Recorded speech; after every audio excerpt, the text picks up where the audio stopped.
এক জঙ্গল ঘেরা গ্রামে গাট্টু নামে এক রাখাল বাস করত। সে প্রতিদিন সকালবেলায় তার গরু ও ছাগলগুলোকে নিয়ে চড়াতে যেত। একদিন গাট্টুর মনে হলো গ্রামবাসীদের সাথে একটু মজা করা যাক।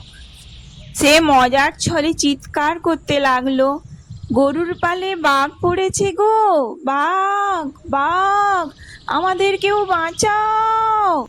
গ্রামবাসীরা সব দৌড়ে এলো গাট্টুকে ও তার গরুগুলোকে বাঁচাতে।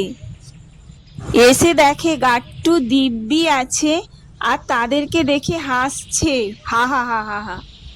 গ্রামবাসীরা রেগে বকাবকি করে চলে গেল, আর খবরদার করবি না। পরের দিনও একইভাবে গাট্টু চিৎকার করে উঠল, বাঘ পড়েছে গো, বাঘ বাঘ বাঘ। এবারেও গ্রামবাসীরা এসে প্রতারিত হয়ে রেগে মেগে চলে গেল। তৃতীয় দিন সত্যি সত্যি পালে বাঘ পড়ল। রাখাল গাট্টু বাঘ বাঘ চিৎকার করলো, কেউ এলো না। অবশেষে গাট্টুর ওপর বাঘ ঝাঁপিয়ে পড়ল এবং গাট্টুর মৃত্যু হলো।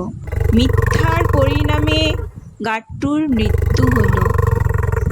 বন্ধুরা, দেখলে তো মিথ্যে কথা বলার জন্য গাট্টুর কি পরিণাম হলো।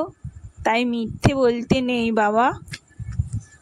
আমার এই গল্পটা ভালো লাগলে তোমরা লাইক, শেয়ার ও সাবস্ক্রাইব করে দিও ছোট্ট বন্ধুরা। টাটা।